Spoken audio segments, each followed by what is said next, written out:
Good evening.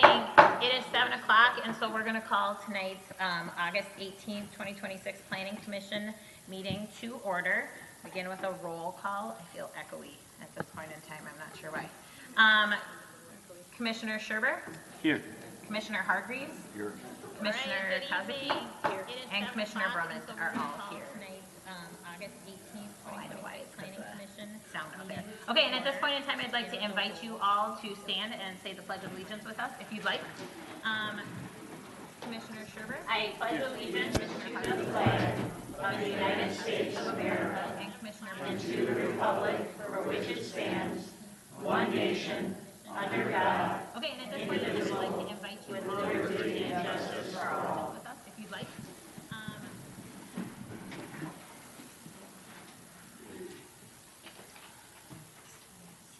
Okay, and so we have before us the agenda for tonight, and I will hear if there are any commissioners or staff who would like to propose any amendments to tonight's agenda. And if not, then I'll entertain a motion for approval. I'll make a motion to approve. I'll second. So all those in favor say aye. Aye. Aye. And anyone opposed? Okay, next we have our, I'm just going to try this microphone. No, that's worse. Okay. Next up we have our open forum, which is an opportunity for members of the public to address the commission on any item that is not on tonight's agenda. So if you have something that you would like to present or propose to us as the commission, and it's not on tonight's agenda, now is your opportunity. Is there anyone that is here for that purpose? All right, so then we will move on from the open forum. I don't believe we have to make a motion to close, no? Okay, and so we have the approval or changes to the minutes from July 7th, 2026 Planning Commission meeting. Does anyone have any changes they want to make note of? Okay. Does somebody want to make a recommendation for approval of those minutes? Yeah, I'll make a motion for that, for approval. Second. All right, all those in favor say aye. Aye. Aye. And anyone opposed? Okay, that brings us to our first item of new business for tonight, which is item 6A, Shamrock Golf Course, conditional use permit and site plan amendment. And we will begin with a report from staff. Thank you, Madam Chair. Yes, item 6A is the public hearing for Shamrock Golf Course. This is a site plan and conditional use permit amendment. The golf course is requesting approval of the site plan and conditional use permit amendment to allow the construction of an accessory building that would exceed the allowed accessory structure footprint of 3,969 square feet on a property that exceeds 10 acres in size. This accessory building would feature 12 covered driving bays and a lounge area for guests of the course. The subject property is located at 19625 Larkin Road. This is a 191.87 acre parcel and is one of 3 parcels that makes up the overall Shamrock property. The parcel is zoned urban reserve and guided mixed residential and low density residential in the 2040 future land use map and is located within stage 2 of the 2040 staging plan.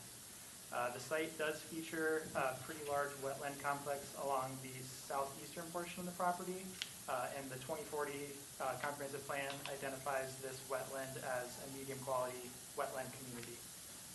However, the proposed structure is not located near that delineated wetland area. Surrounding the parcel is the 2 other parcels that are also owned by Shamrock. So this triangular piece to the north and this rectangular piece to the west. Both of those properties are zoned urban reserve and guided mixed residential and low density residential, similar to the larger parcel. To the northwest is a few parcels that are zoned mixed residential and guided for mixed residential uses. To the northeast is to the northeast and east is zoned plan unit development, guided for low density residential, and is part of the Bass Lake Crossing neighborhoods. To the southeast is zoned urban reserve and is guided for low-density residential. Directly south is zoned planned unit development and is the open space park that was dedicated to the city as part of the Ravinia development. And then to the southwest are properties that are currently zoned urban reserve and guided existing residential in the 2040 future land use map. So before we get into the actual analysis, just want to remind the commission that this is a site plan and conditional use permit amendment. So for this type of request, the commission would be reviewing whether or not the request complies with the zoning ordinance. If it does, then the city would be required to approve the site plan and conditional use permit amendment.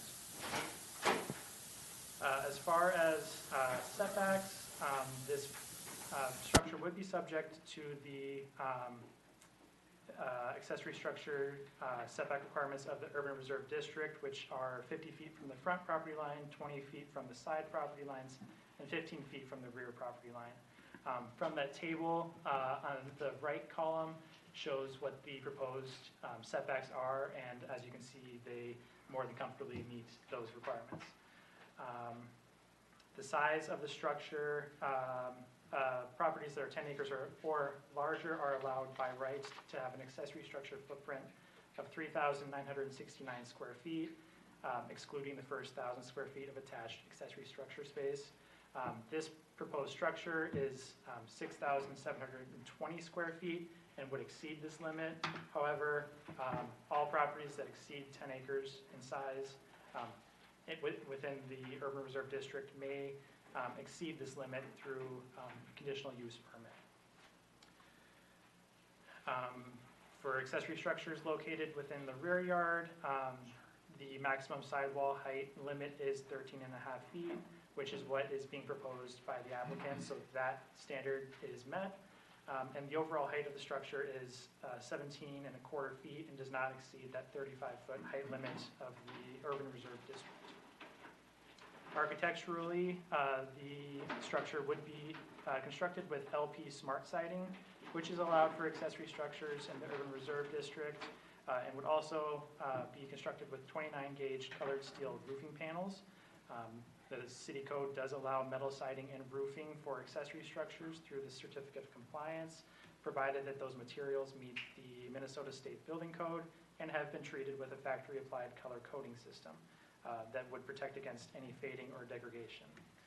The applicant has provided those documentation showing compliance with those standards, so staff would be able to administratively approve that certificate of compliance should the CUP be approved tonight. Additionally, the structure does contain eaves and overhangs that exceed the minimum length of 12 inches as required by code. The zoning ordinance also provides a formula to calculate parking requirements for a variety of uses. On this site, there is a golf course use and driving range use. So within the zoning ordinance, golf courses are required to have 20 parking stalls plus 1 stall per 500 square feet of clubhouse, and driving ranges are required to have 10 parking spaces plus 1 per 100 square feet of driving range building space.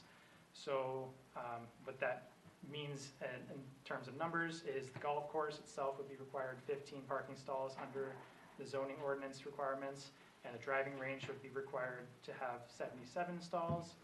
So in total, the site would be required to have 92 stalls, and currently the parking lot has 148 stalls. So they more than comfortably meet that requirement as well. And since they meet that, since they exceed what is required by code and aren't proposing any changes to the existing parking lot, improvements to the parking lot will not be required as part of this application. The site is also subject to the landscaping standards of the zoning ordinance, so that includes 1 overstory tree per 1,000 square feet of gross building floor area, or 1 tree per 50 linear feet of site perimeter, and 1 understory shrub for each 300 square feet of building, or 1 tree per 30 linear feet of site perimeter. In practice, the city has applied these standards based on the size of the proposed expansion. With this proposal, the zoning ordinance would require 7 overstory trees and 23 understory shrubs.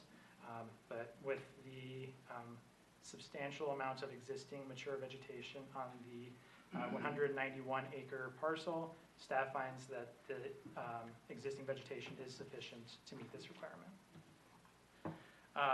So going into the conditional use permit analysis, the maximum accessory structure footprint allowed for a property of this size is, again, 3,969 square feet. But accessory structures may exceed this limit through conditional use permit. The applicants plan to construct a 6,720 square foot structure. That's a typo in my presentation, so apologies for that. But without going into all the details, these are outlined further in the staff report. Staff finds that the additional structure footprint meets the conditional use permit standards outlined within section 1070.020, subdivision 3. So at this point, staff recommends that the commission open the public hearing and take testimony, and staff also recommends approval of the draft resolution approving the site plan and conditional use permit amendments. Thank you, Dwight. So I do know that we have received some public comment cards related to this issue. So at this point in time, we're going to open up the public meeting. And Natalie, if you could let us know who the first person. So first up is Kathy Schleif? Okay.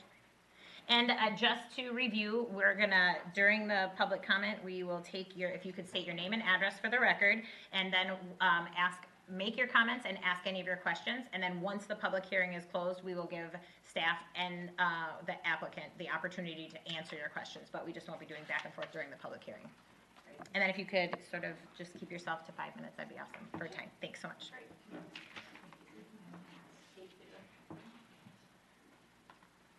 My name is Kathy Schleif. I live at 7183 Fur Lane, Fox in Corcoran. The reason that I'm here today is I'm in favor of supporting this industry, which I back up to. My only concern is that the balls that are hit off this golf course, which I knew I live on a golf course, I would get them. But I didn't know that they were going to destroy part of my house. So I've lived on a lake, I've lived wherever.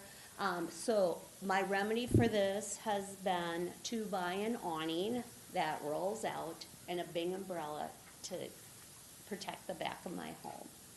It hasn't been totally successful at this point. So luckily, I've only had one broken window, but all my neighbors have had broken windows. My neighbor 2 houses down, his car was sitting in his driveway and a ball shattered his windshield. Now, if you look, we live on hole 2, which is a long straightaway hole. So everybody that comes out there is gonna crank it up big time. Could you put up that screen again with the notification area? I don't know if I have that image, but I can pull out. That one. Yeah, that one. I think, if I read it right, I live right here. You know, before the curve, so I'm 3 houses up from that. And so I golf here. So, and I'm not a very good golfer. But you have to really suck to hit and do the damage you do to our homes. The tee box is back far enough. I know Matt, he's gracious. If they have a tournament, he'll either move the tees up or move them back so that we don't get hit so bad. So my thought is this. I'm all in favor of them doing a great business. The growth potential for the city of Corcoran is estimated at 3%. That's a lot of single-family homes with a lot of people who are going to want to golf. Great. But if they're going to have the revenue to support a building and driving spots, I would also request that they put up a net. All my neighbors have little kids. I'd say 6 families on that street that above that. None of those people use their backyards. If you drive down our street, all their little kids are in the front. We've all been hit. I've been hit twice in the back.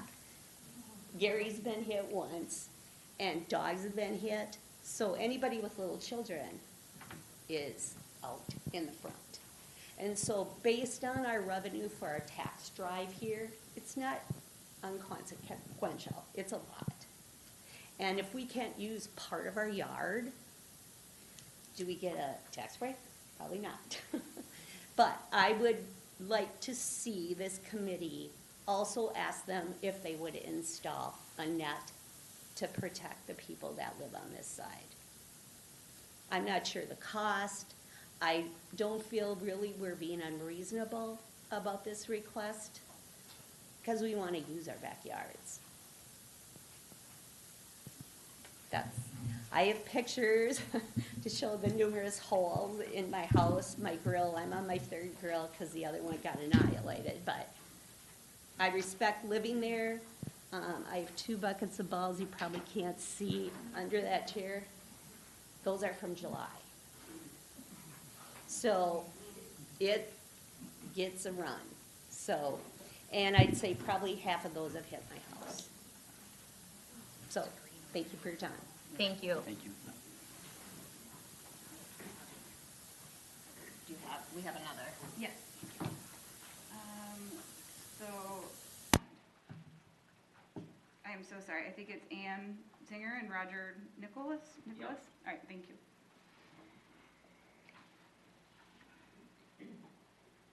Hi, I'm Roger Nicholas, my wife Ann Finger. We own that lot down in the southwest side there, just across from the number 10 fairway, the one that'd be closest to the driving range. Yeah, that one. And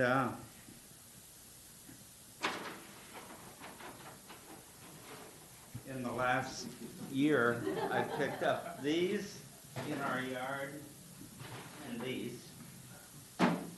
And about 2 years ago, my car was sitting facing, it's perpendicular, it was sitting facing the garage, and the back window was shattered, and a yellow range ball was sitting in the middle of the glass inside the car. Now, I'm not opposed to the change in the driving range. I think it'd be, if I understand the map, it'd be about 50 feet closer to like our area than it currently is. And I don't think anybody can drive a ball from the tee boxes there to our yard. My suspicions are that there are balls being driven down the driving range that kind of get over on the south side of the number 10 fairway, and people come down there and whack them over our way. And one thought that I have is, could they maybe put a camera? Well, I'll back up. When my car window got broken, I went over to the golf course, and it was pretty soon that afternoon, and I said, my car window got broken. I had pictures of it, and he said, do you know who did it? And I said, I have no idea who did it. He said, we don't have any responsibility for that. My thoughts are that it's not the driving range balls that the driving range people hit. It's people going down number 10 fairway that whack them, that there's some balls along the edge there or something, they whack them over our way.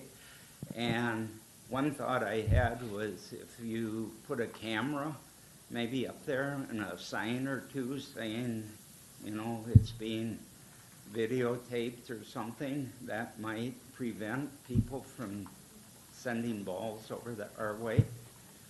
So if you guys could think about doing something like that, it would be really appreciated. So that's my comments. Thank you so much. I believe we have one more. Am I correct? Yes. Oh, perfect. Either Gary or Jerry Tuck.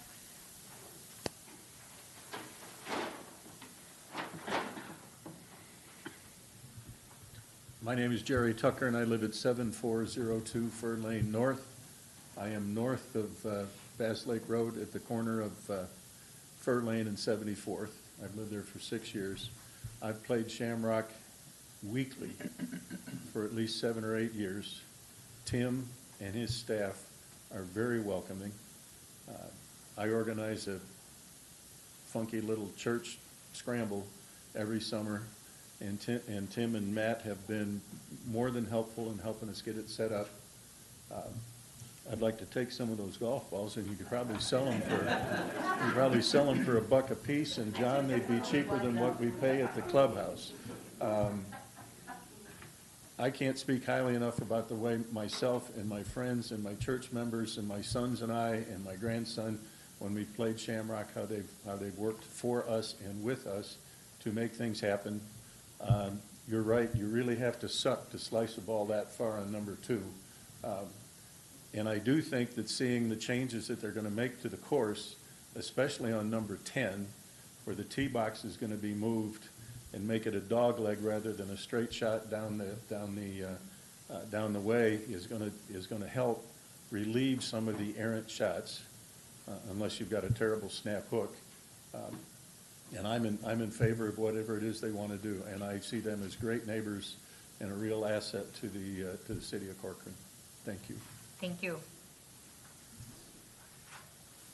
Those were all the comment cards that we had related to that, to this item of business. Is there anyone else that did not fill out a comment card but wants to have the opportunity to speak regarding the conditional use permit at Shamrock? Are you ready for the applicant? Not yet. We're going to close the public hearing, and then we're going to give you the opportunity. Thanks for asking. All right, it doesn't look like we have anyone else, and so at this point in time, then I will go ahead and make a motion to close the public hearing. Second. All right, all those in favor say aye. Aye. And anyone opposed? Okay, and at this point in time, I didn't hear any questions that staff would need to address, and so we'd like to invite the applicant up and state your name and address for the record as well. And then same, if we could keep it to approximately 5 minutes, that would be great. Absolutely. Hi, my name is Jamie Chechka. I am with Ram General Contracting. So I am here on behalf of Shamrock this evening. So we are the partnered contractor for this new project at the golf course.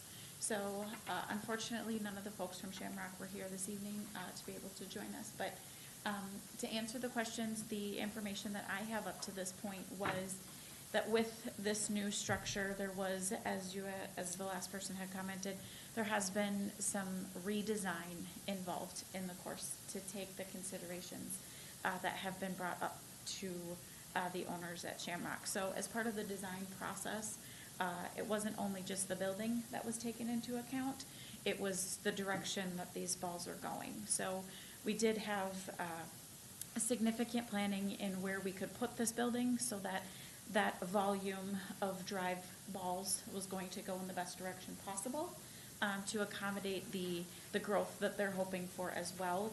And they did reconstruct a little bit of those couple other holes that have been in concern to help alleviate the challenges to some of those close neighbors on the golf course. So yes, the owners at Shamrock are looking to grow. They're looking to do more things for the city of Corcoran, and just know that what they voiced to us as a contractor is during this design process that the neighbors and everyone around were part of that consideration as well.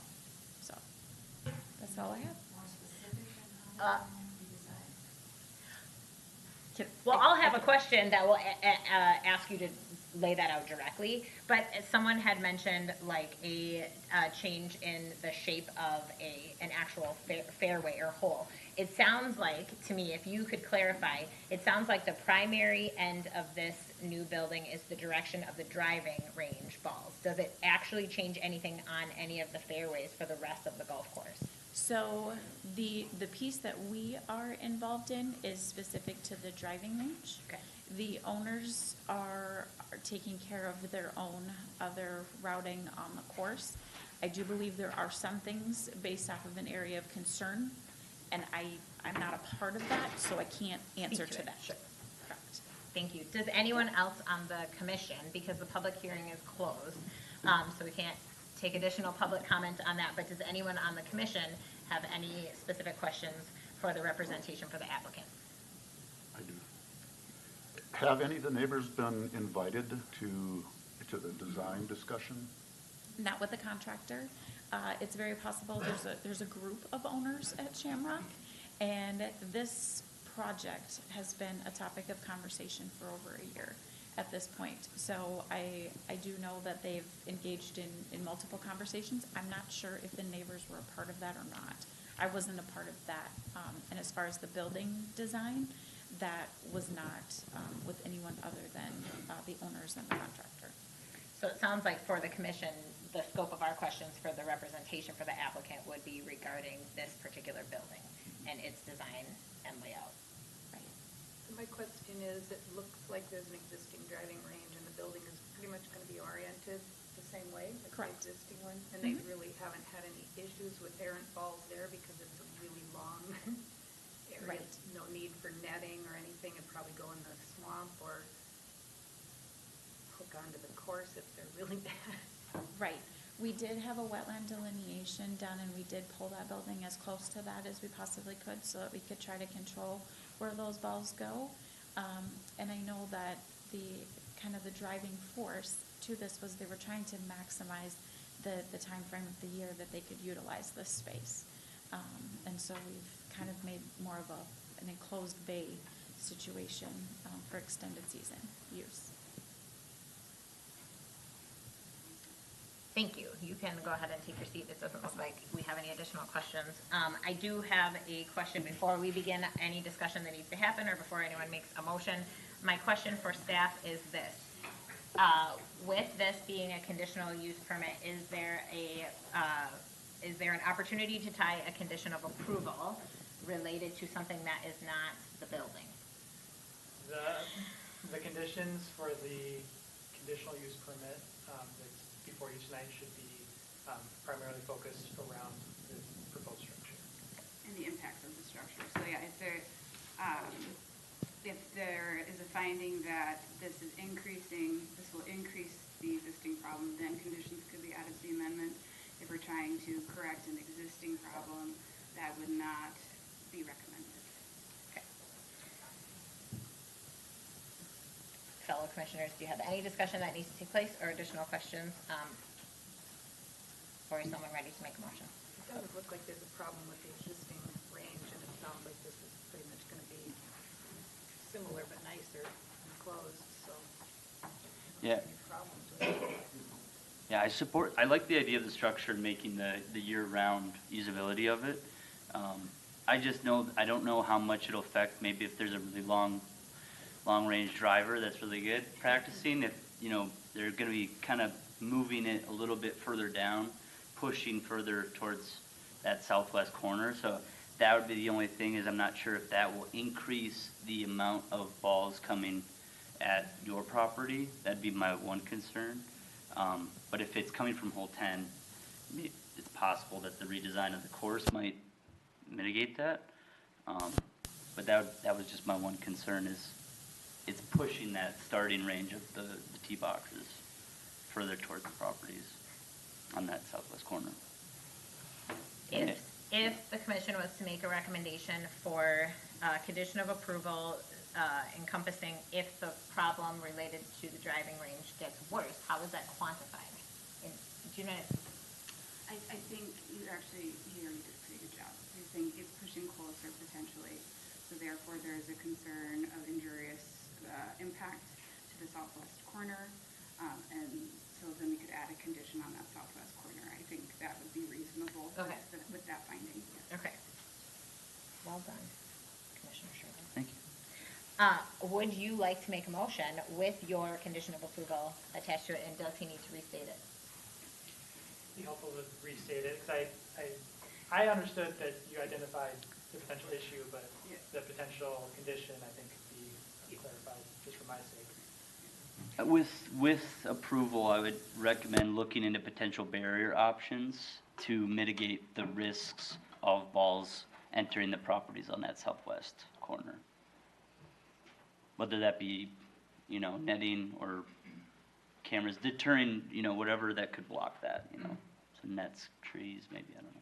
So barrier options to be installed at the end of the driving range. Yeah. Or to protect the southwest corner, because then that Okay. there might be other options that aren't right at the end of the driving range.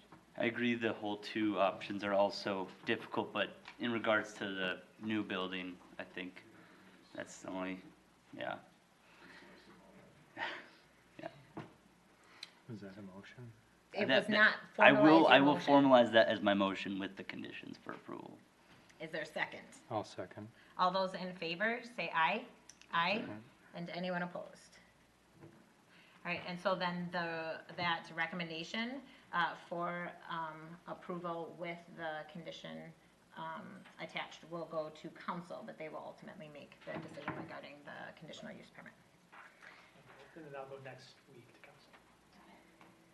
Okay, so we are moving right along. You are welcome to join us, or you are welcome to make your exit.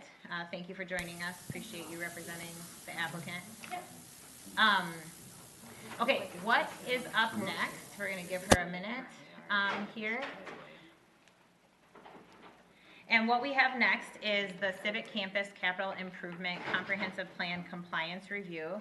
And we are also going to begin with a staff report. And so, staff, go ahead. I'm not sure which one of you is leading that. Thank you, Madam Chair. So yes, this is the comprehensive plan compliance review for, to conclude the Civic Campus Capital Improvement. So just a quick overview of the request. The proposed 2026 to 2030 Capital Improvement Plan, or CIP, identifies construction of a new civic campus. Per Minnesota Statute 462.356, Subdivision 2, the Planning Commission is to review the proposed capital improvement and provide written findings as to whether the improvement is in accordance with the comprehensive plan. So that is the scope that is in front of you tonight. The Planning Commission is not being asked to make a recommendation on the bonding itself or at being asked to complete a site plan review at this time. So this is simply in the parameters of our comprehensive plan. Is this consistent? One way to consider the framing is also, is there anything within the current proposal that conflicts with our comprehensive plan to the point where it would require a comprehensive plan amendment? The public hearing to discuss the actual financing component of CIP bonds for the campus was initially scheduled August 13th, and that was tabled to the August 27th council meeting next week, pending Planning Commission review. So the Civic Campus, just a very rough overview of the project itself. The Civic Campus would be to include a new public safety facility in City Hall, as currently proposed. The proposed location is the southern 3.67 acres of the existing City Hall property. I will note there was a typo in my staff report of 2.67. It's 3.67. I apologize. It was late at night when I was writing this up for the Planning Commission packet. So the location is east of City Center Drive and St. Therese. So I'll get my laser pointer down here. So this is St. Therese, City Center Drive, which is that way. And then the 3.67 acres at the southern end of the property. This location is currently vacant. It is a wooded area, and it is located within the town center identified and within the southeast district plan. So there were findings listed in the staff analysis that we are asking the Planning Commission to consider. So as far as the different components of the comprehensive plan, one of the major things identified is our future land use. The comprehensive plan guides this portion of the site as mixed use. So this square up here is where City Hall currently sits, right here, and that is public institutional. And it bends this way, and that southern portion is guide mixed use. Mixed use allows a coordinated mix of uses. This is described as residential, commercial, as well as public institutional uses. Residential is not a required component of every mixed use development. It is intended to create a walkable environment that provides a variety of destinations and contribute to a sense of place.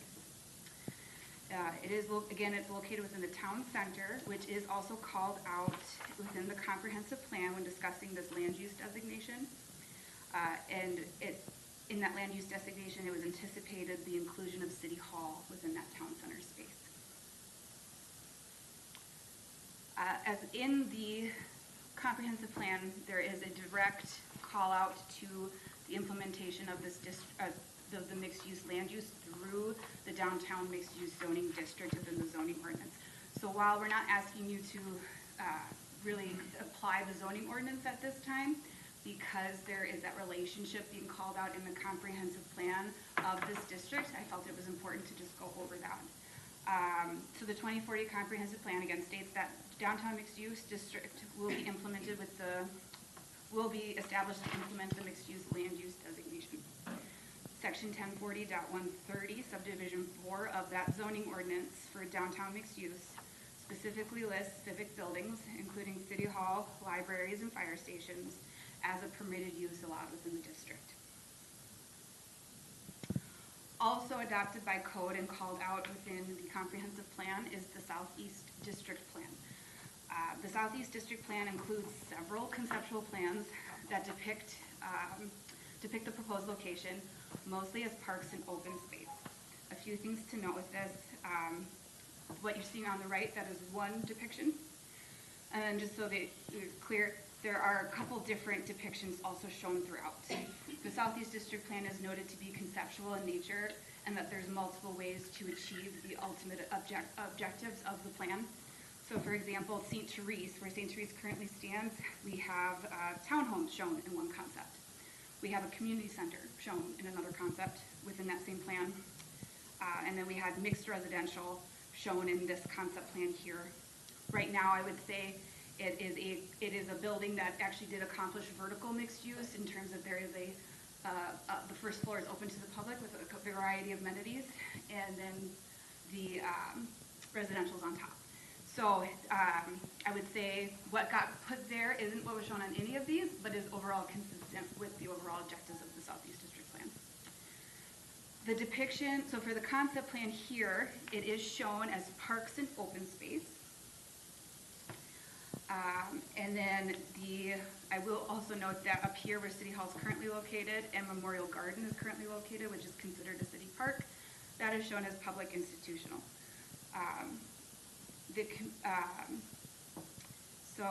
The depiction that is shown here on the concept plan did not amend the 2040 future land use map.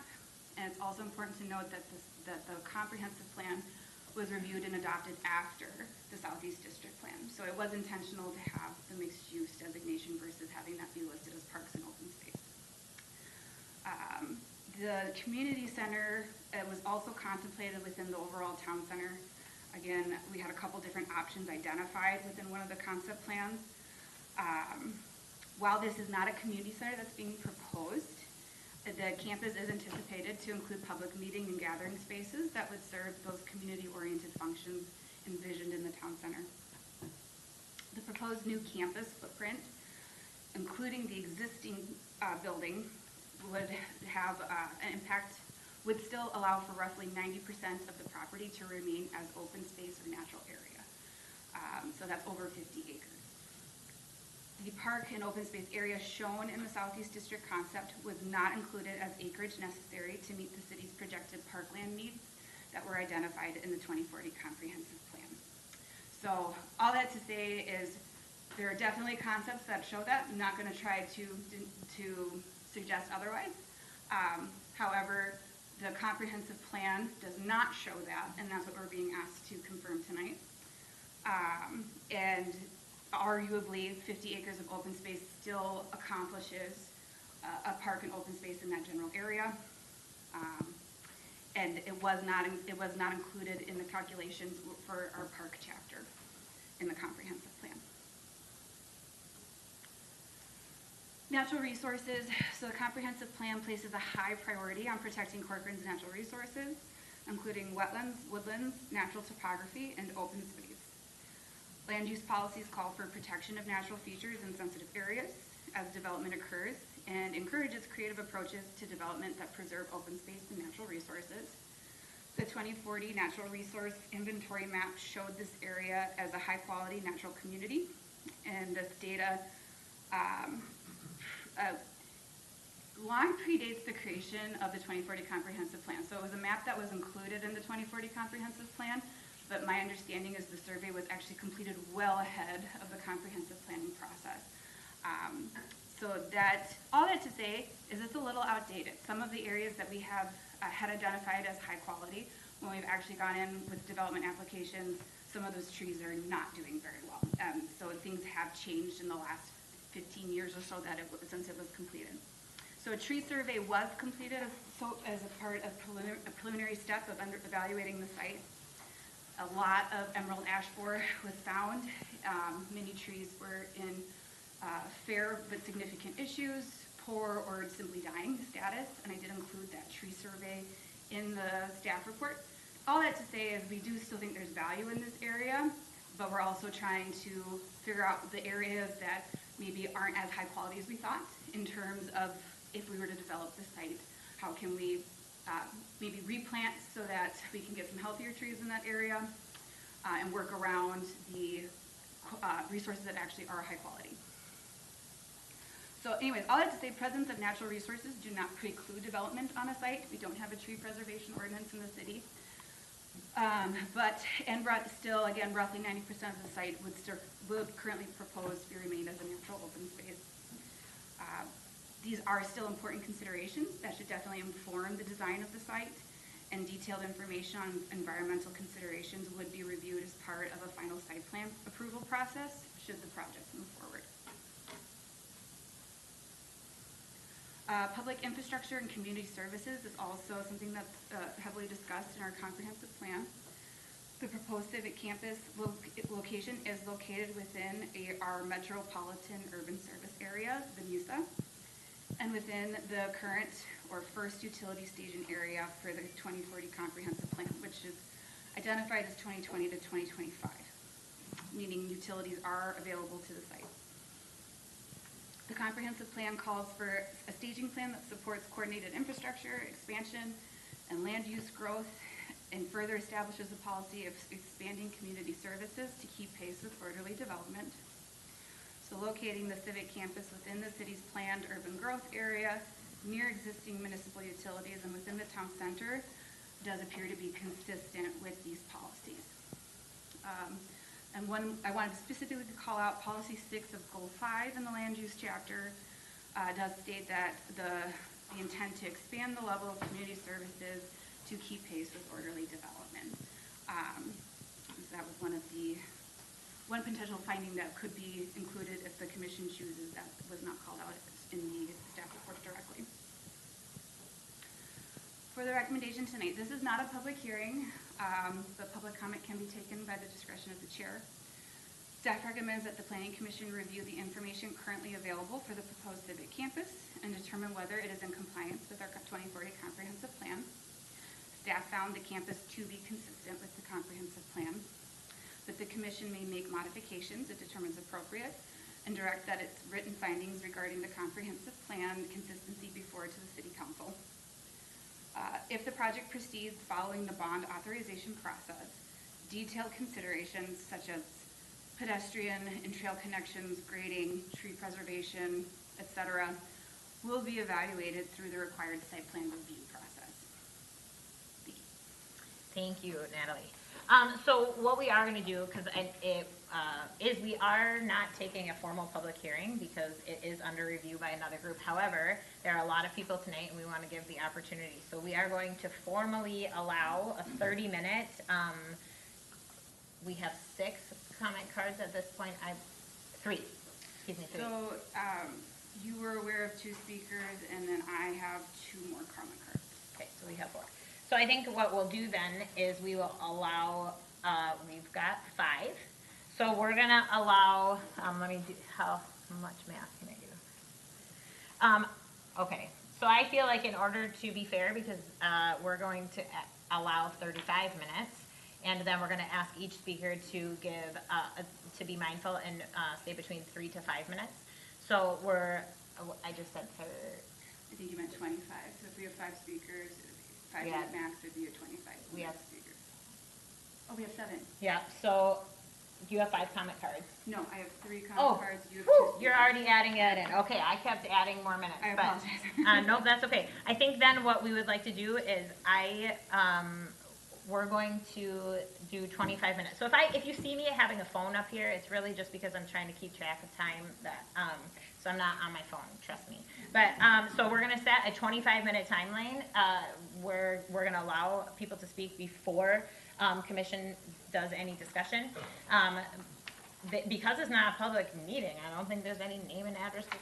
No, I would recommend. You would it still, for the- okay. yep, for the So we're minute. still gonna ask you to just state your name and address, and then, go ahead, keep your comments to approximately 3 to 5 minutes, and then when, we will listen, and then when the public, opportunity to speak is done, then we just ask that you listen, quietly to allow us the opportunity to speak. So, we won't be having a back and forth, after that, just so we can maintain some order.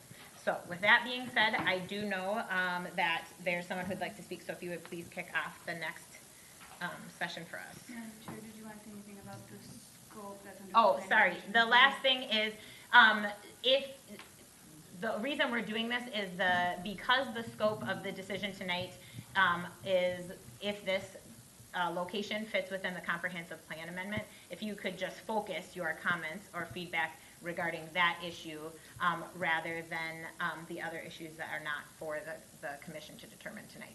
That would be also helpful to make sure that everyone is given the opportunity to be heard. Chair Brumman, Commissioners, thank you for the opportunity to address you tonight.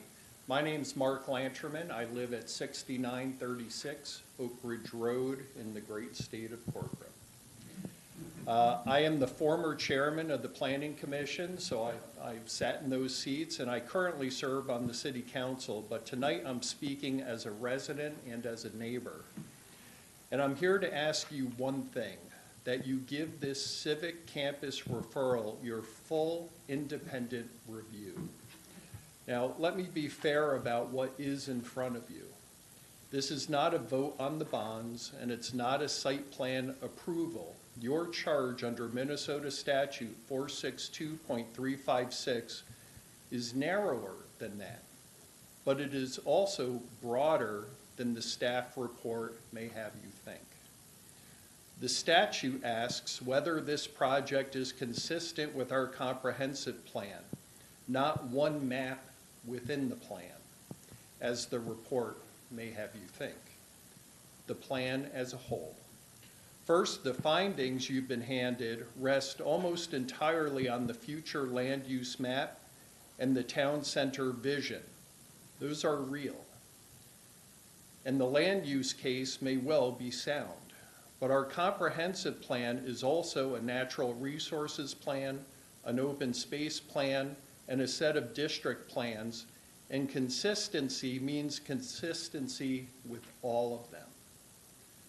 Second, our own Southeast District plan conceptually shows this exact site as parks and open space. The staff report acknowledges that in a single sentence, then spends a paragraph trying to explain it away.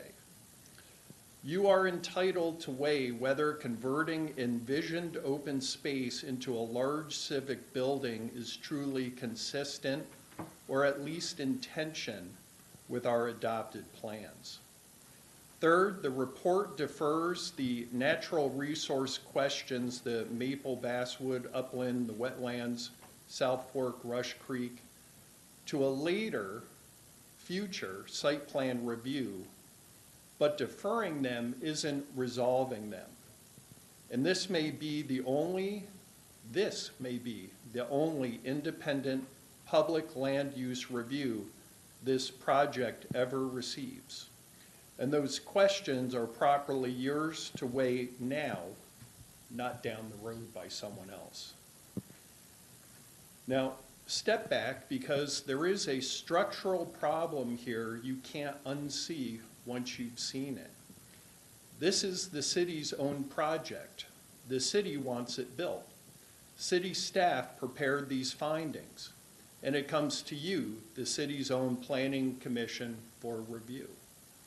On a private development, there's an applicant on one side and the city reviewing at arm's length on the other. Here, there's no arm's length. The proponent, the drafter, and the reviewer are the same government, the applicant and the judge in one. When that is the case, your independent judgment is not one safeguard among many, it is the only one. You are the single voice in this process that doesn't already want the answer to be yes. Now, look at what that structure has produced. And I question the process here, not anyone's integrity. The finding in your packet, can we pull up the finding? Which finding? The memorandum of finding, it's page 8. I don't know that my computer's gonna work with the PDF, so I'll see if I can get this pulled up. Okay, that's okay. I have my quotes. The finding in your packet is written in your name, and it already reaches its conclusion. I quote, "The Planning Commission finds that the proposed civic campus is consistent with the city's adopted 2040 comprehensive plan. The government that wants this project wrote the finding that approves it and simply handed it to you to sign. You have not yet met. You have not yet deliberated. And the recommended motion asks you only to approve a conclusion already reached by staff for you. A review is supposed to begin with the question and end with the answer. This one arrived with the answer already entered for you. That turns your review into a signature. And I don't believe this is the first time a finding has reached this public body here already filled in. You are worth more than that, and so is your decision. So set the pre-written conclusion aside and hold the review the statute actually calls for. Reach your own finding, whatever that may turn out to be. And here's the most important thing I can leave you with. You do not have to decide this tonight. The statute gives you up to 45 days from the council's referral to report back. That runs into late September. Within that time, you can deliberate, ask for full comprehensive plan materials, you can take public testimony, and you can put your own questions to staff. If anyone suggests to you that there just isn't time, the statute itself answers that. It gives you by law that time. So if you are not ready tonight to make your findings your own, you're not required to. Continue it. Complete your review and report when it is genuinely yours and not written by someone else for your signature. This is your review, your report to make. I am not here to tell you how to vote. I am here to ask that the vote be yours. A genuine, whole plan review on the record. Thank you. Thank you.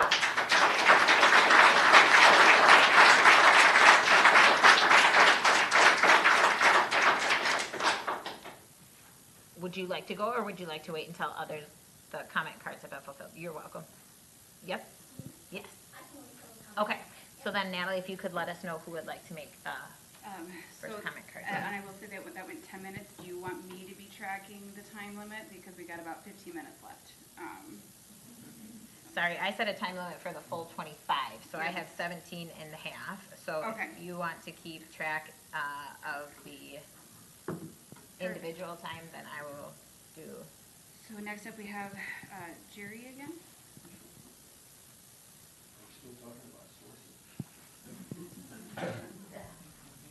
Again, Jerry Tucker, 7402 Fur Lane North in Corcoran, in the Bass Lake Crossing neighborhood. This, to me, I grew up in the city of Chicago. I grew up in the time of Mayor Daley, Richard J. Daley. I was at Chicago at the Democratic National Convention in 1968. This reminds me of the same kind of chaos that we saw through the city of Chicago in the 60s. That stuff leaks out in dribs and drabs. And what was supposed to have taken place last week, thank you, Mr. Lanterman, was postponed, and this ended up where you've got public comment on something that probably didn't need to be taken. The dog and pony shows that was put on by the city throughout the spring and summer were more a sales pitch than they were actual information. And there was no, I mean, I had to pigeonhole one of the counselors and ask a whole slew of questions, and I got a lot of, I don't know yet. It hasn't been discussed yet. And yet you are in the unenviable position of having to make just a simple yes or no on does this fit the comp plan of 2040 for a whatever they call it. And then it's going to go back to council next week, and then we're going to get into the real nitty-gritty about how this is going to be paid for. And I stand opposed to this, not because of need, but because of the lack of information. Pardon me, because of the lack of information, the timeliness of the information, and the ability of anybody to answer questions about what the citizens really want and what they're really looking for. And I don't envy your position. I just want you to know I'm opposed to it, and good luck making the decision you have to make. Thank you.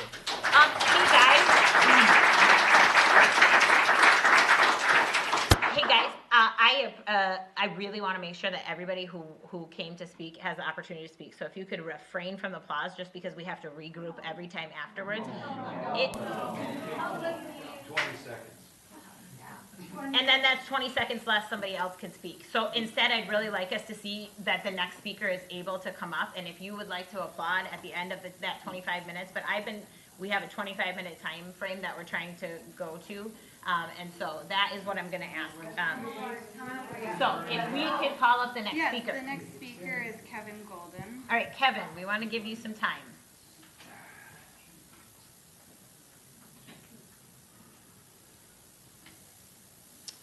I'm Kevin Golden. I live at 10069 Mulberry Lane, and some of the questions I have might lean more towards the bond issue, but one thing that I think the Planning Commission might be able to speak towards is on the packet that was passed out at the last meeting, or of the City Council meeting, there was a anticipated net tax capacity for the city, and that growth rate that they were talking about in order to get their $360 a year was a 14% tax growth rate. They had another one that at 5% net tax growth rate would be $584 a year.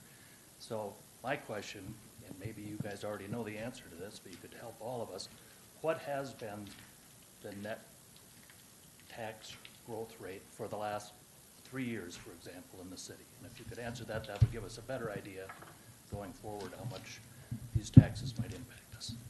Thank you. Thank you. Who do we have next? Missy Sherber. Missy.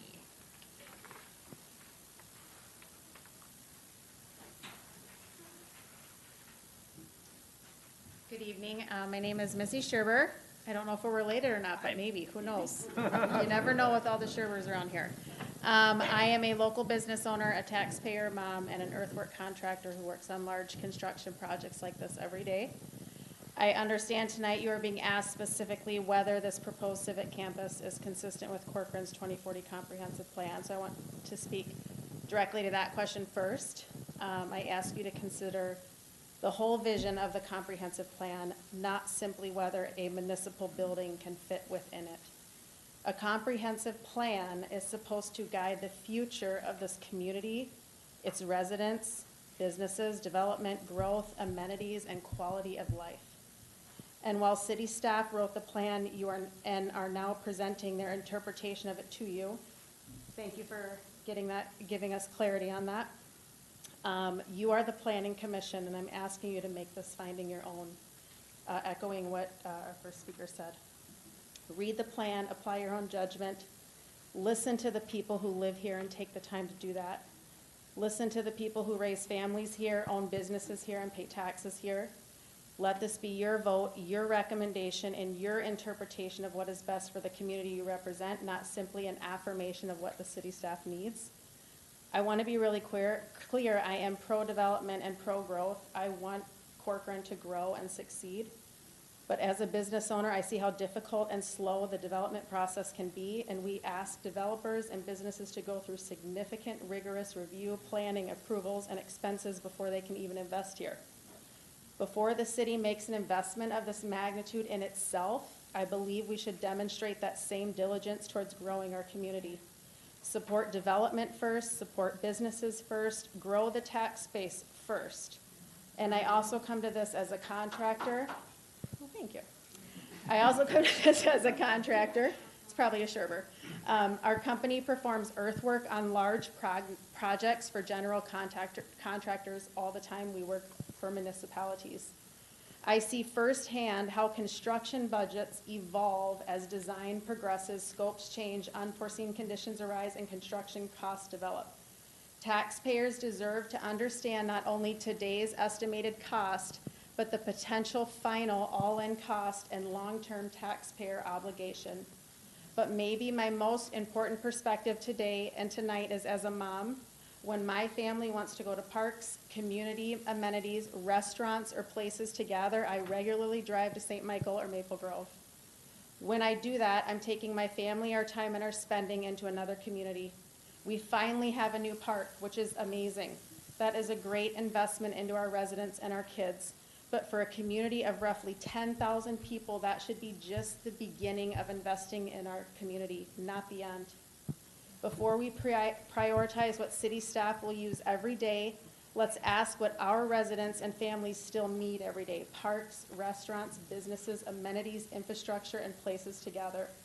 Let's build a community people don't have to leave in order to enjoy, and that brings me right back to the comprehensive plan. Population growth, business growth, employment growth, community preferences, development, parks, public facilities, quality of life. Those aren't separate issues from comprehensive planning. That is comprehensive planning. And part of that requires looking at whether our current development process is helping accomplish the vision we've already adopted. We are spending taxpayer dollars on city staff and contracted planning resources. We should be able to see measurable results from that investment through a development process that is responsive, efficient, consistent, and maintains high standards. Is our development process helping grow Corcoran, or is it making that growth harder? City Hall should be a partner to responsible development, not another barrier to it. I'm not saying Corcoran should never invest in a new city campus. In fact, I would love that, but I'm asking whether this project at this scale, at this point in our growth as a city, truly advances the community envisioned in our 2040 comprehensive plan. That's the finding before you tonight, and so I respectfully ask each of you to make the finding your own. Don't simply ask whether this building can be made to fit within the words of a plan. Ask whether this investment advances the vision of the plan and the priorities of the community. Grow the community before you grow City Hall. Thank you. Thank you. Do we have any more from my part? Michelle?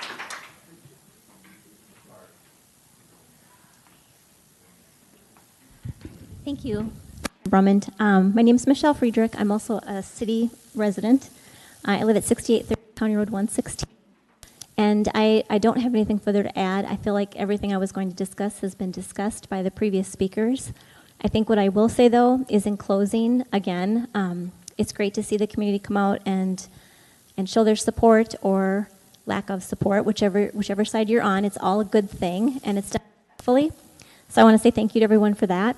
And I would just say that this is a really hard decision.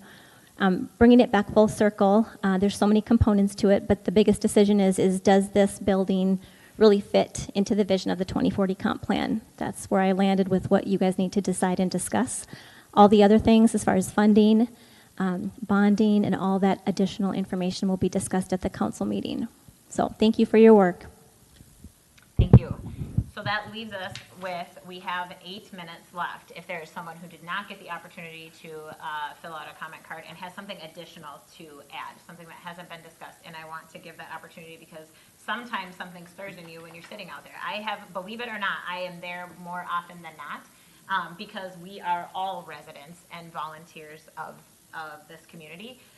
So if you have something that's stirring in your gut, but you didn't fill out a comment card, I want to give you the opportunity to come up to the podium and utilize that 8 minutes that we have left.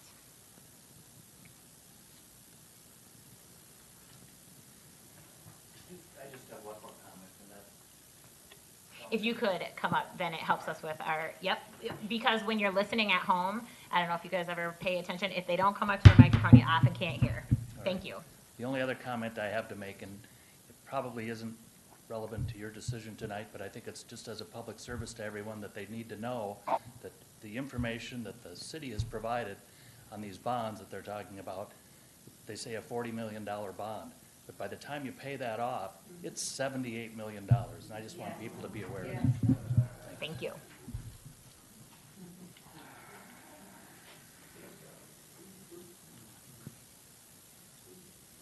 I'm going to give it a minute, which I know feels awkward and most people don't appreciate, but we're going to sit with it for a minute because we have the additional time.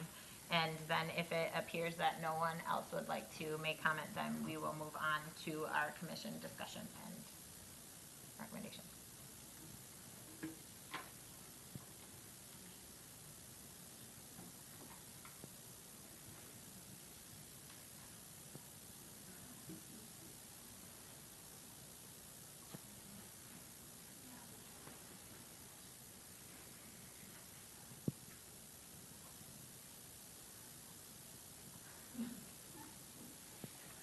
We've got someone right here that wants to speak.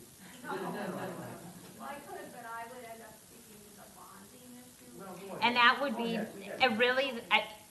that would be the purview for next, this Thursday, next Thursday. Yes, next Thursday, sorry. Not this Thursday, but the 27th of August.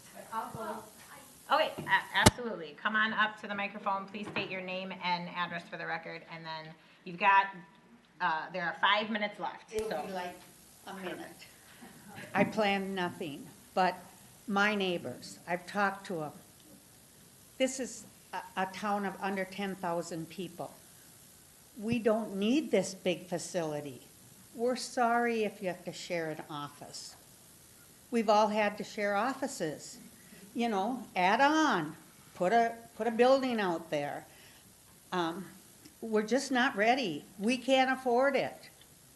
Wait till more people move in.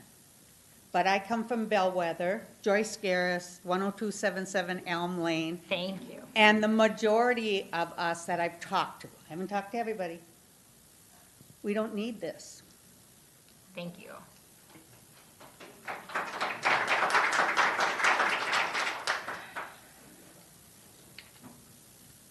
had a question for next week at council. How much time is going to be given to public comment? Because 25 minutes tonight.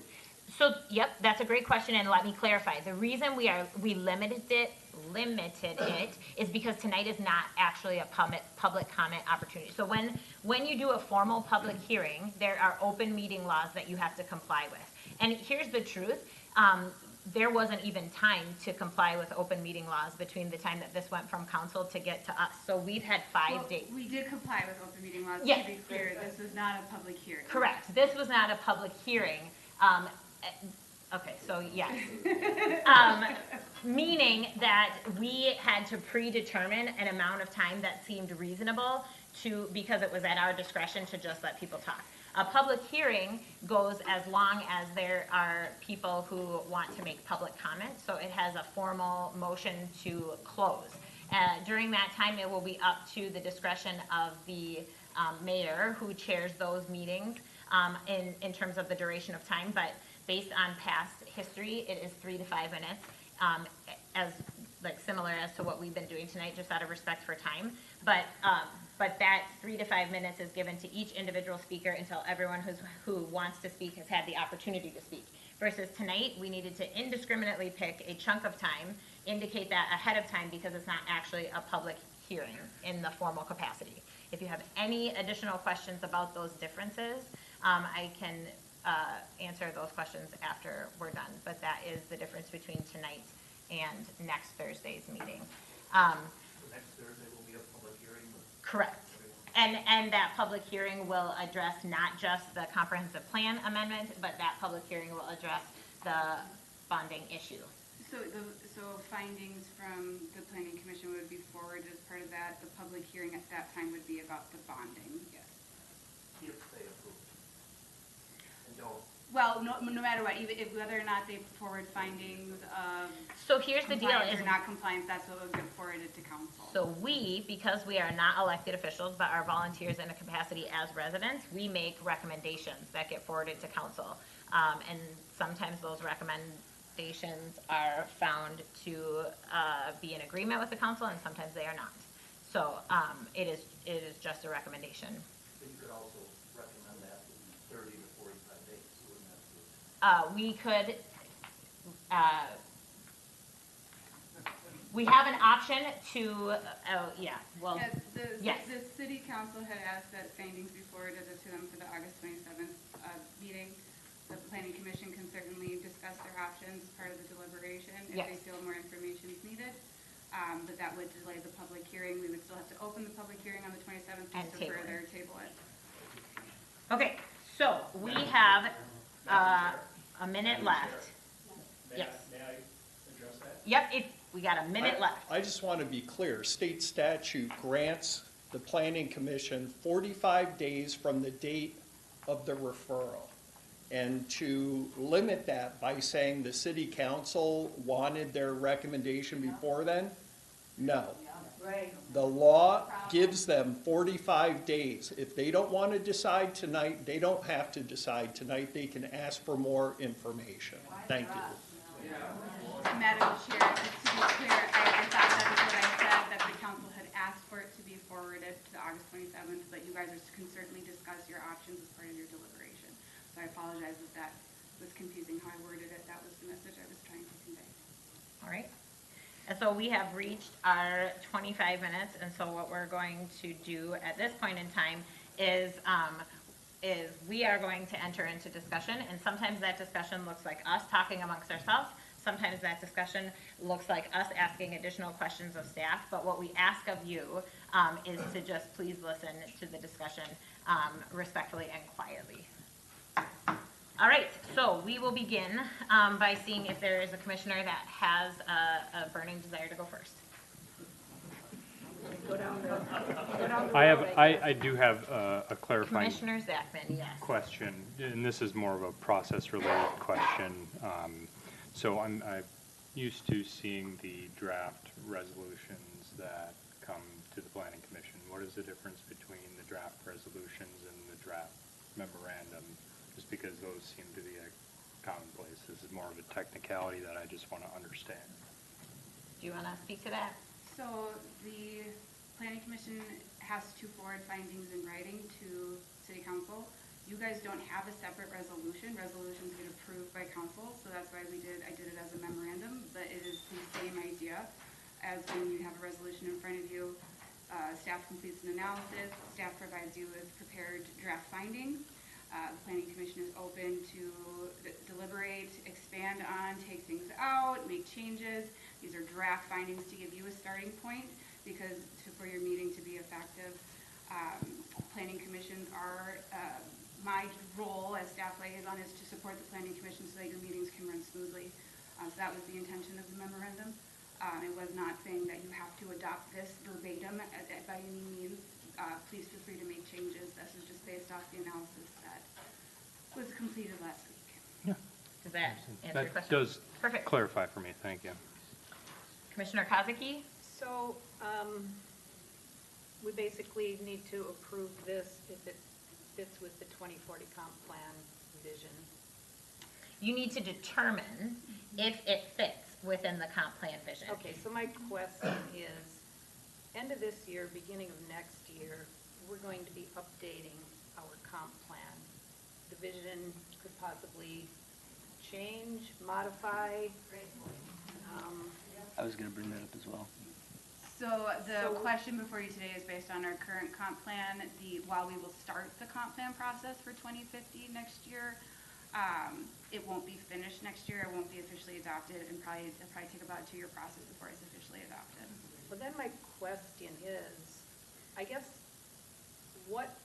I mean, I know you guys are short on space and things like that, but some very good points were made as far as building the city's tax base first. Has there been a study done on comparable city halls? Because it's a beautiful building. It's huge.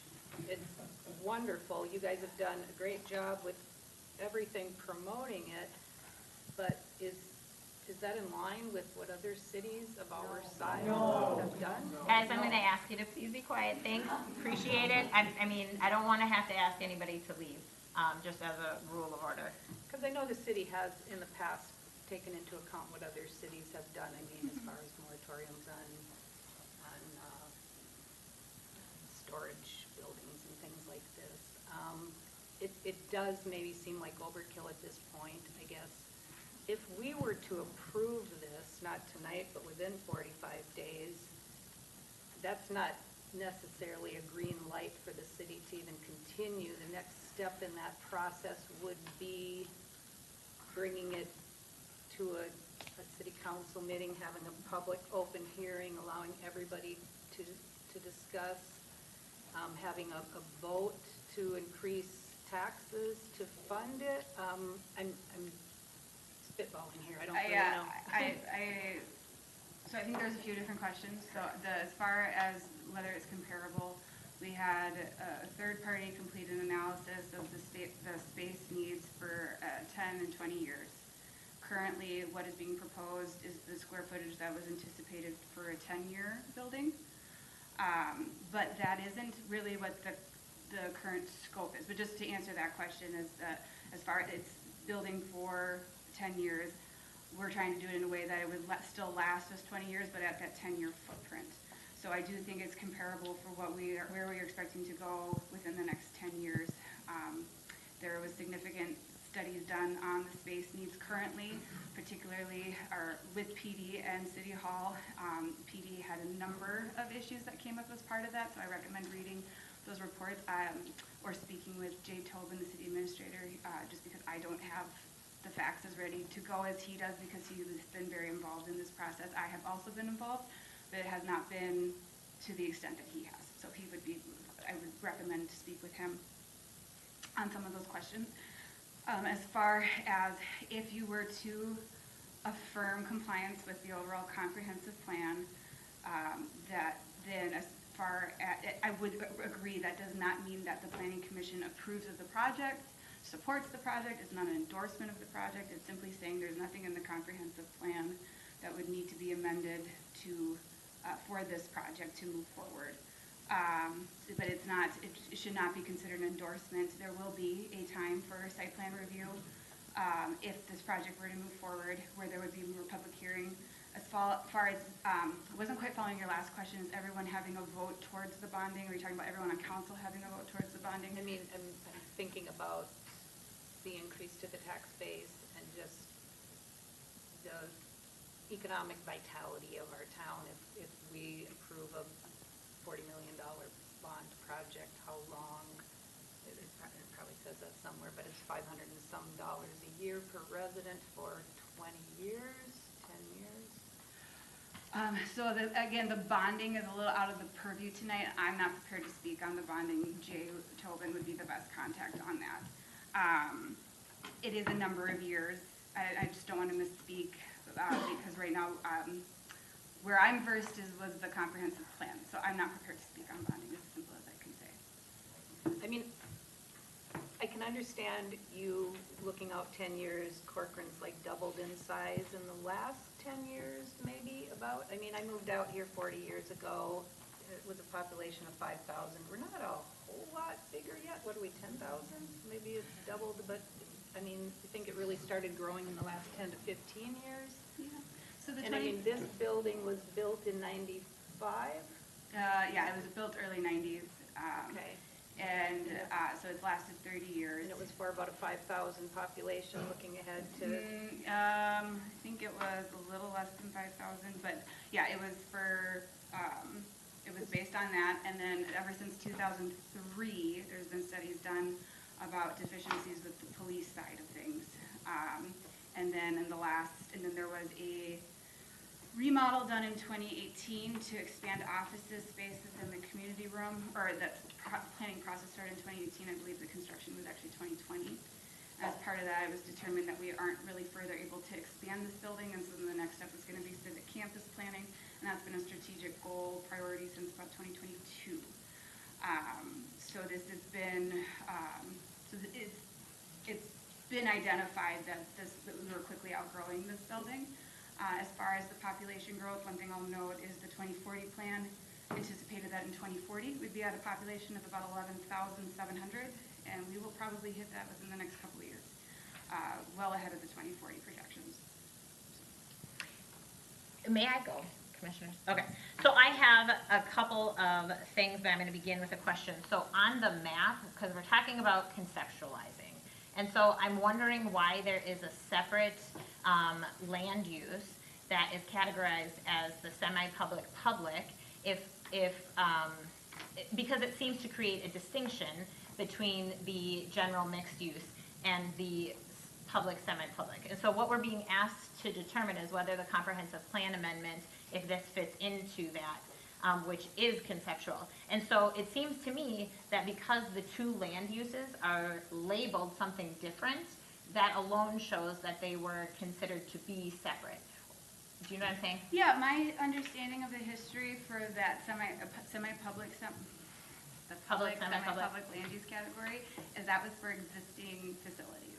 You will notice that there are several zoning districts that would align with different land use designations that do allow for civic facilities such as public works, such as a fire station, public safety, city hall, that would be allowed in other districts. And then the idea would be once there's an actual facility there, the next comp plan process, we would update it to that public semi-public. But same with if there's a church that were to go in, we would likely update that to semi-public, public semi-public use as well. But we wouldn't it's not necessarily that it couldn't go into a zoning district that permits it. Okay. And then I have been on the planning commission. I actually, this is kind of a separate issue, but I was actually checking to see when the last time we had a council update was. So thank you to council members for being here, because what I have noticed happen in the last year, whether it is growth, whether it is something else, is that there has been a disengaging, or in the name of efficiency, there has been a larger separation between bodies that used to work differently together. And the ones that I'm referring to tonight are just the commission and the council. And so I've been on the planning commission since, I think my first meeting was November of 2021. And one of the things that we have listened to as a repeated message for the last 5 years has been that we need to maintain the density requirements, because we cannot make those up elsewhere. And so the reason that that becomes relevant to me tonight is that we have asked for flexibility in plats that we've had come before us from the high number of residentials, but we're like, well, we can't let go of the density requirement on there because we're going to have to make it up somewhere else. And so the density requirement for that general mixed use is the highest density when it comes to residential.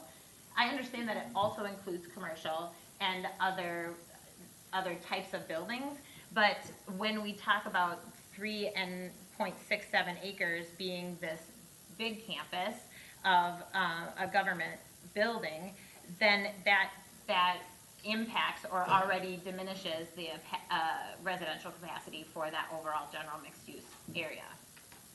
And that's a concern of mine, because I feel like that has been something that the Planning Commission historically has tried to leverage. And so it feels like that's been a driving point until now, because it is a civic campus building rather than an outside development proposal. So that is a concern that I had. And then notably, the other concern that I have is it feels like it is a potential conflict of interest to have this identified natural preserve which is something we've made such a big deal of in Corcoran. But then when it comes to the location of a civic campus, to all of a sudden have it be a degraded quality of natural preserve. I also understand that, like, just on a, it sounds really trite, but on a basic level, we have the Japanese beetle, which I don't know if anybody is a gardener or has tried to plant trees, but they are coming out in full force. And if we don't mitigate that, then the quality of those natural preserves automatically declines. But the reality is that if we were doing something about that in terms of managing our natural preserve, then that would arguably restore the value of some of this native maple and basswood. And again, I say this because and I remember my interview process for taking this position. I had to review a plat, and in that plat were the basswood trees. And a basswood tree should be a protected species because 2 basswood trees can produce as much nectar as 20 acres of clover. And so for me, when I see all of these like basswood trees, it's in my mind, it isn't just taking down a tree. I'm thinking the scope of 20 acres of potential pollinator availability for nectar. So in my mind, it is difficult for me to say, I know we've gotten slammed with the emerald ash borer at my own property, and so I am not indicating that there probably isn't management of this natural preserve that needs to be done, but I'm wondering if we're so easily dismissing it because it fills the bucket or the goal of getting the civic campus in this location. And so that is also just a red flag and a concern to me. And so those are things, I have some additional questions, but I wanted to just identify to my fellow commissioners what my concerns were off the bat. And I also did want to identify that I know that a number of you are newer to the commission, and we haven't yet had an opportunity to have a large group training session. I know that you have received some one-on-one instruction, but I also want to indicate that if you don't feel like you have an understanding of that comprehensive plan and how it is supposed to guide the city, because we haven't received that information as you've been put into your position, I just wanted to indicate that that is also a reason. You don't need to hide that fact, but to indicate, like, I just don't feel like I have a grasp of what this plan is supposed to do, and I would like more information prior to making a decision as to whether this fits into that comprehensive plan or not. I will say that's how I feel, being especially the newest member, the newest commissioner. And I know that I respect that it's been in progress since 2022, but it is also, as newer coming into it, that we're just going to be starting the 2050 planning. And if we're going to be out of the population capacity in a few years that we were initially planning for 2040, it does make me wonder if we should be just, I'm not sure if it's in the scope of our ability I guess for me, I just want more information because the 2050 plan is on the horizon and I want to understand how this fits into it. I wanted to thank everybody for their comments. I certainly appreciate them. My feelings reflect what Ms. Drummond basically stated. So I don't feel as if I'm in the position to say this is right and this is what we should vote on, but I am just one vote. Are you able to identify what materials or information would be most helpful to you in order to feel like you could adequately make a decision? You know, I would like to think about that for an evening and come back and with a list of things. I do know that this morning I started going through it, and I started coming up with questions given the information that was presented in the packet. And there were some contradictions, and as a plan commissioner, you look at the zoning and you say that's the zoning, and now it's like, well, maybe it's not the zoning. So I would just like to have a little bit more time. Commissioner Zachman, do you have any? Yeah, I do. I want to thank staff for developing these reports on all of our agendas. It's time put into evaluating these things, and vast majority of the time is exactly what's needed to help make those decisions. But I think that I'd like to better understand like what options we have to, you know, whether it be a session where we take the time as a planning commission to dive into the 2040 plan and just ensure that we actually do understand that it's in its totality. I think that would be very useful to understand what that would look like. We could certainly even do that right now if you'd like. I can run through each chapter. I mean, everyone, when they join the planning commission, I provide, well, we have a meeting, so it's up to the planning commission, because we have scheduled time right now available for this discussion. So we can go through the planning, we could go through an overview of the comprehensive plan if we think that'd be helpful. Not to say that we have to make a decision tonight, but just to get that going, because I don't know exactly what September's planning schedule will look like at this point. Based on the planning project update, I think there's at least 3 items. We have at least 3 items scheduled for September. Is there the opportunity to schedule an education like you had mentioned earlier that we haven't had the opportunity to do with Because, Commissioner Scherber, or no? so even our trainings sessions are public meeting, because anytime that 3 of us are together, it's open meeting law. So that would be a question. The question is there an opportunity to schedule a work session prior to? Within the 45 days? Within the 45 days, but within not the necessarily prior to the September 3rd planning commission meeting. But the problem is you guys don't meet again as a decision. If we do a work session, you can't do a decision.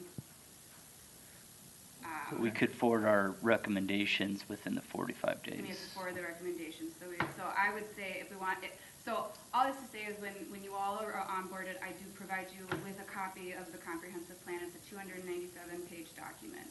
I would say that I don't expect you to read it verbatim, but we do provide that information and it is available online. So it was never intended to say that to have this information guarded from you. And I'm happy to go over any questions you have. We can kind of go through a walkthrough of the goals and policies, the vision. I can do that now. I work with the comprehensive plan daily, so I have a fairly good understanding of how we can navigate it, and I can do that now. I don't know that we need to have, I don't know when we'd be able to realistically get another work session scheduled for the Planning Commission ahead of the September 3rd where you can make a decision on the findings. Table it. If it doesn't go, so that if we don't have the findings forwarded from Planning Commission in 45 days, it automatically goes to City Council. So I don't think tabling it fixes that. I'm not asking for a decision to be made tonight. I'm saying I can help you.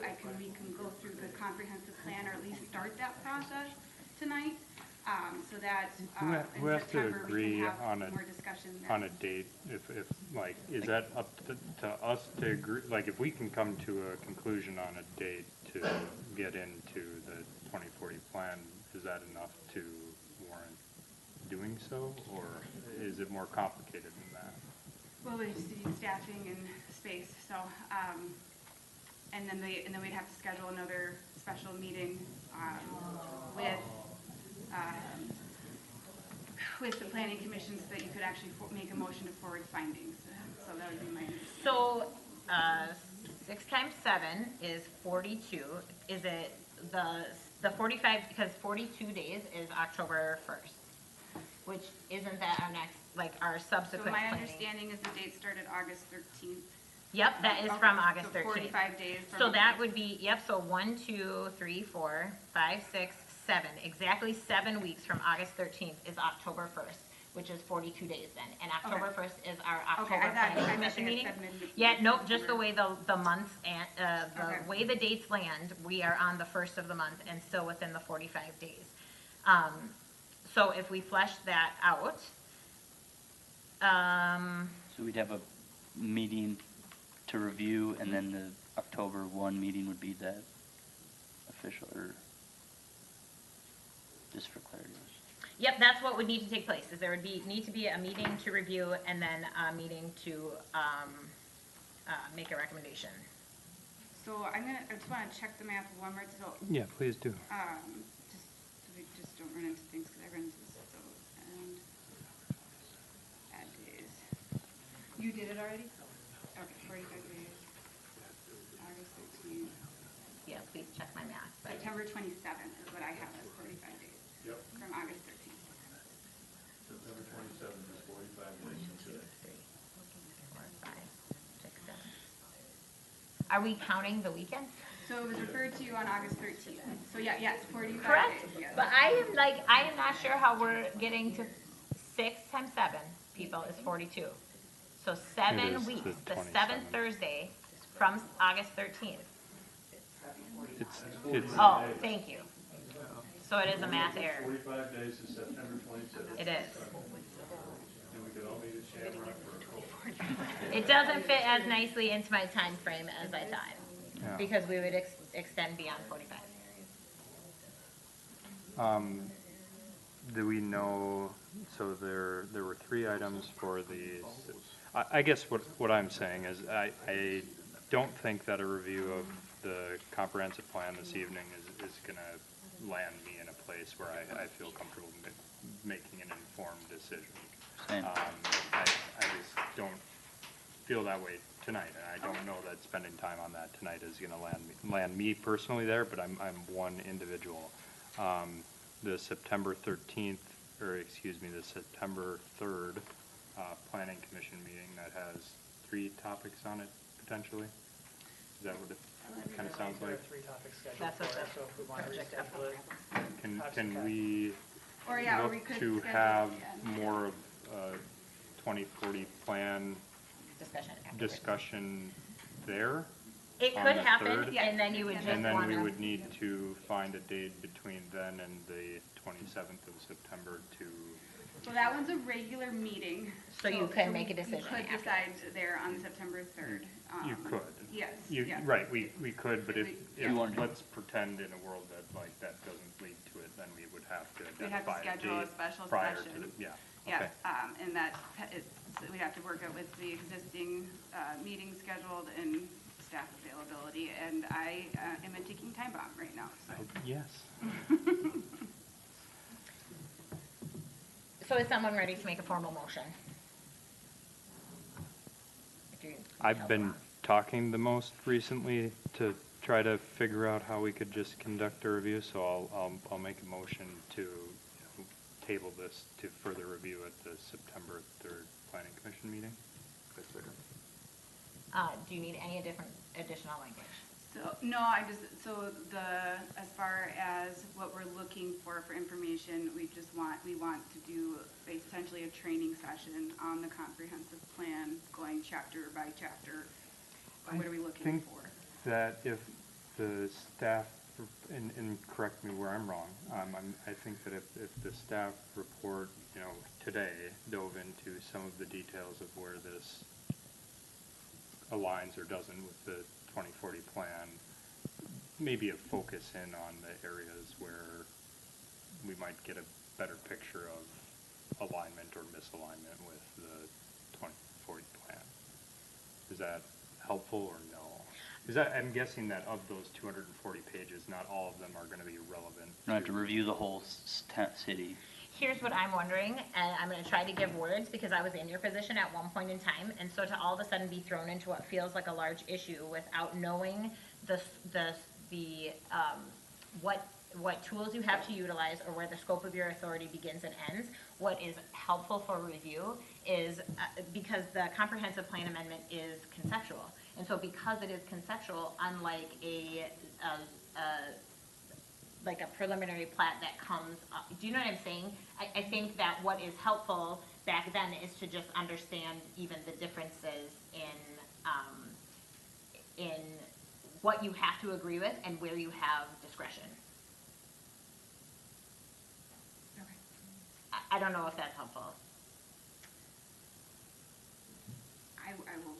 I'll put something together. I'm a little tentative to put a staff report together, but I think what I'll do is I'll go over the first chapter, which talks about the vision, the land use chapter, Honestly, what I feel like is the training that you regularly do, which explains the history of the Planning Commission, the purpose of the Planning Commission, and the various tasks that fall under the Planning Commission's responsibility or purview. And then if everyone else went home and had specific questions, like if they could study the comprehensive plan amendment and come with specific questions, I don't know that, I feel like the marriage of those two preparations would provide, we would prepare each individual as best as you possibly can. I don't think it's actually about the specifics of a comprehensive plan amendment, but I could be wrong. You can, that is, Both would be helpful, but I think how you laid it out as far as the review and questions make sense. You know, yeah, I think that would fit with what would be helpful, but I'm, again, one individual on the planning commission. I would just, Who already made a motion. Similar, I mean, I guess the only like detail I'd want to dive into, just from my understanding, I mean, I feel like I have a good sense of some of the zoning types and needs, but I guess just a little bit more detail or like I would prefer a few historical scenarios maybe that we've reviewed, if the planning commission's reviewed in the past, in regards to adopting or not adopting a certain plan according to according to the 2040 plan, just to see what similar decisions maybe have been made. I don't know if that's too much of a reach on that, but. I don't know that the planning commission has been asked to make a similar decision to this in the past. we've been asked to amend the comprehensive plan. Correct, but we're not asking, this isn't Correct. a request to amend, so, It's to interpret. so the. Correct. So I can certainly include some examples of comprehensive plan amendments that the commission's looked at recently in the last few years, if that's what you mean? Okay. Sure. I think that I genuinely appreciate what you both put into the staff reports, and I think you get a sense of like what we're trying to understand, and it's also on us to review that plan and come with some questions. So I trust fully that, you know, based on your kind of understanding of what we are lacking in understanding, I'm not going to outline specifically line by line like what needs to be brought. So if we delve into this a little deeper and we come to the conclusion that we don't think it is a good fit for the 2040 comp plan because of X, Y, and Z, and we send that we basically Findings. send that finding back, then what's the next steps? And the city council would review it, and then they would move forward with the public hearing, and then they would make a final decision with the recommendation in mind. So whether we recommend it or not, if we basically say we find it does not fit with the 2040 comp plan, the city council can still move ahead with the civic campus plan regardless. They can choose to either agree or disagree with those findings. Correct, because they can do that on any recommendation that we make. But I do think I'd like to be informed. I guess the other thing I'm really uncomfortable with at this point is that it's a really huge decision for the city. It's a very expensive decision for the city. And we are basing it on a comp plan that's basically almost expired and will be updated within the next 2 years. And according to, I mean, there's going to be new requirements for the comp plan. And one of them has to do with climate planning. And we do have to do a greenhouse gas inventory. We have to build climate change in throughout the plan. We have to have community meetings regarding that. When you're talking about building climate change in throughout your plan, and you're looking at a very big development project that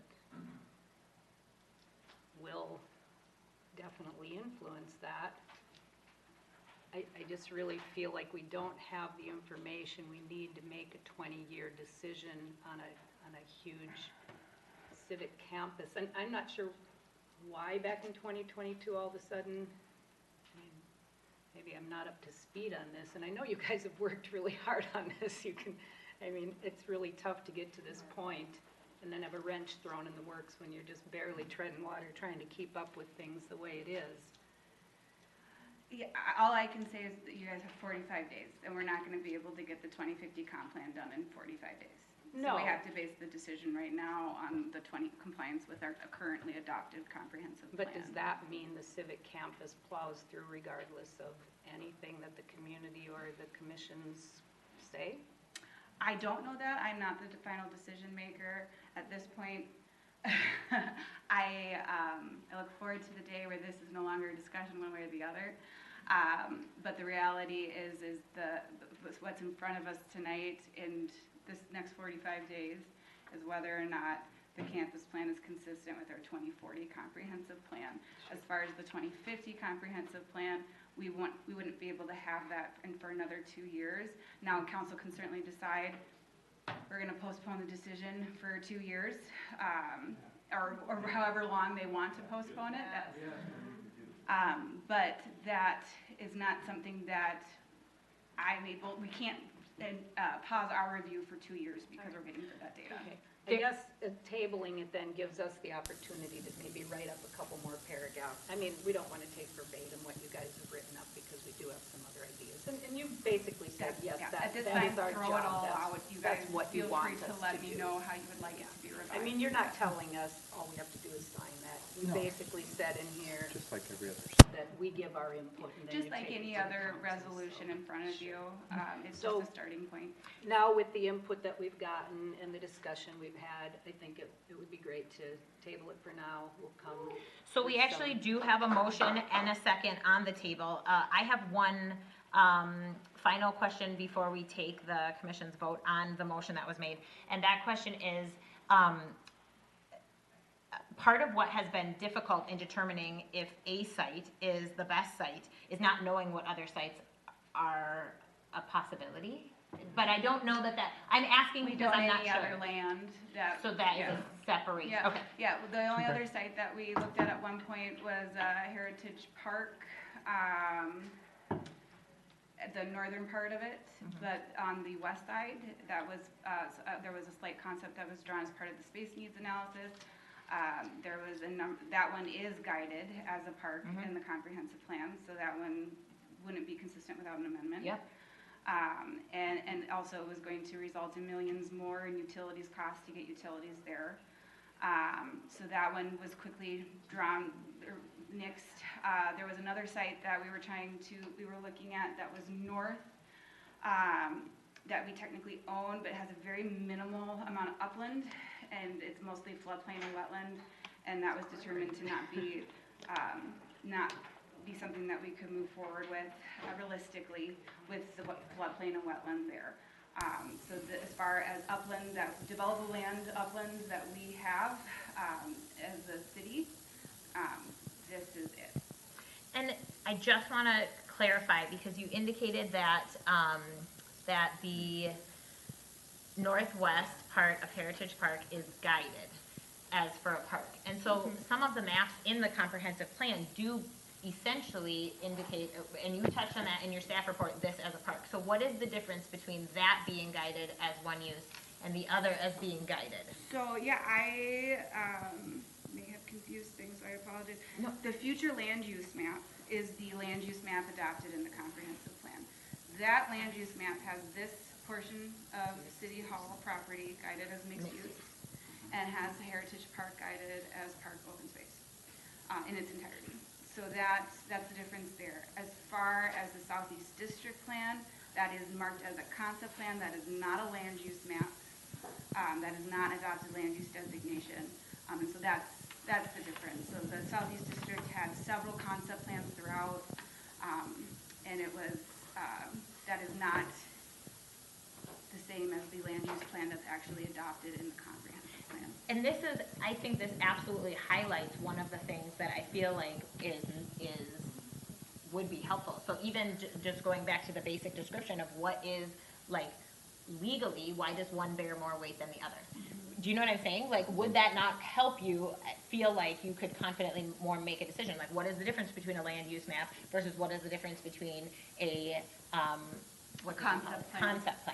And so I think even as we think about what would be helpful for September 3rd, I think it is defining those things and then and then the role that this plays, that is what would, am I right? Or like, am I on anywhere in the zone? Okay. Yes.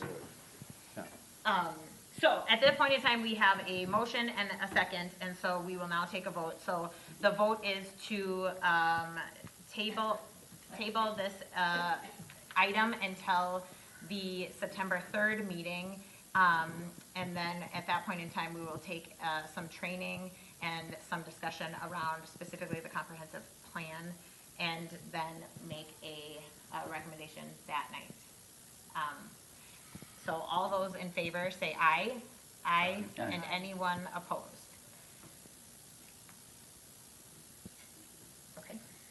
I do feel like I need to address the fact that during the council meeting, it was indicated whether or not we would, as a commission, bring value to a delay of even 5 days.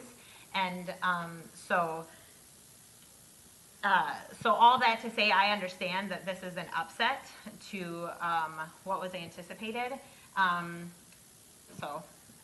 Anyway, all that to say, we've done our best to create $250,000 worth of value tonight. Where did you get that number from? The next thing on our agenda is the planning project update.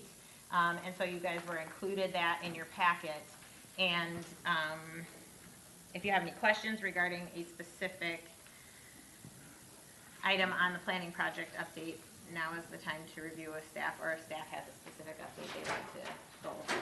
Other than noting that there'll be those 3 things on the agenda. If you guys could please leave quietly, that'd be great. We still have a few more items to get through before our meeting is concluded. Thank you. Thanks for coming. Thank you. I don't have any questions on the project planning update. Okay. And then we just have, this is the commissioner liaison calendar. Again, this is something that has shifted within the last year and a half, where this was once a requirement and has now become optional. And I guess I would, guys, if you could just leave quietly, please. Thanks, folks, please. Thanks. Just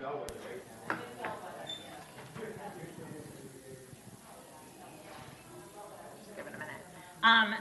And so clearly all we've done when we've come to this item on the agenda is we have just said, hey, here's the liaison calendar. I am just curious, and I don't think that this will go anywhere tonight, because I don't even know what the process would be. It doesn't, I am not the final say on that at all, but I am wondering if there is any interest in making this, going back to, this is actually a requirement of the position. So what the liaison meeting is right now, again, it's suggested that based on the rotation on the calendar, that someone from the planning commission is always present at each council meeting. Now, again, that does not, you don't actually physically have to be present, but in attendance means that you're committing to that date that you would be listening in on what is happening in the council. The flip side of that is that we used to regularly have a liaison from the council present at each one of our meetings. And those 2 things have begun to just dissipate, and not in maliciousness, but just in a desire to be more efficient. And so I want to revisit that question to just see, do we still desire the efficiency and the flexibility, or is there any interest in going back to it being a requirement? Is Dean no longer attending our meetings? Because he had been previously. That is correct. At this point in time, that is correct. But also what we did visit tonight is I was potentially, because we had a few council members here, I was inquiring about the possibility of receiving a council update, because I do believe that the last time we received a council update at a planning commission meeting was in March. But I don't really know that that's for sure, because I didn't go back to watch every planning commission meeting. I just know that that is the last time it was actually listed on the agenda. And so with that being said, there is an appointed liaison from the council, and that is the person who's there to give the update, and that person was not in attendance tonight, so then there wasn't that city council update.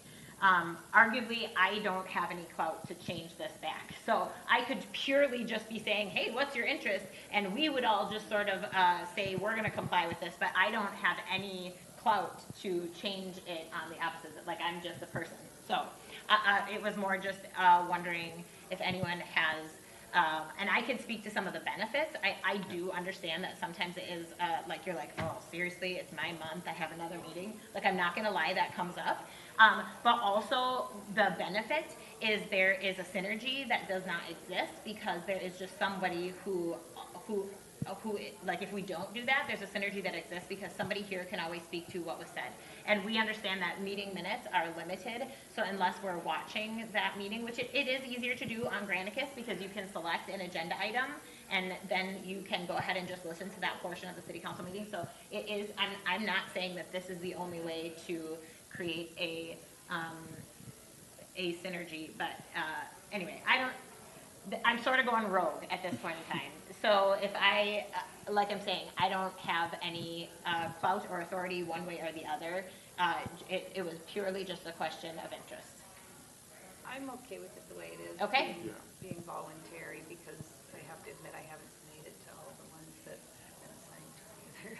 But I do Actually, try to go The back. ones that I've made it to have not been the ones that I've been assigned to, so. Okay, fair enough. And I would agree, but the 10th one, I have a work trip, so. It happens. And Maybe we it's, could like do I better said, job it's at totally fine. We wish to get someone to fill in for us. Yeah, we could If we try couldn't to make swap it. it. It so would that be somebody nice. would be there. I see the value in it. It is, I find it valuable when I have gone, or even listened online, but The other reality is that what is on there ebbs and flows. And so I will say that in the last year, with things being much lighter and reviewing far less or far fewer larger development proposals, it does feel like that there isn't always a value. And so I can absolutely see the desire to just remain flexible.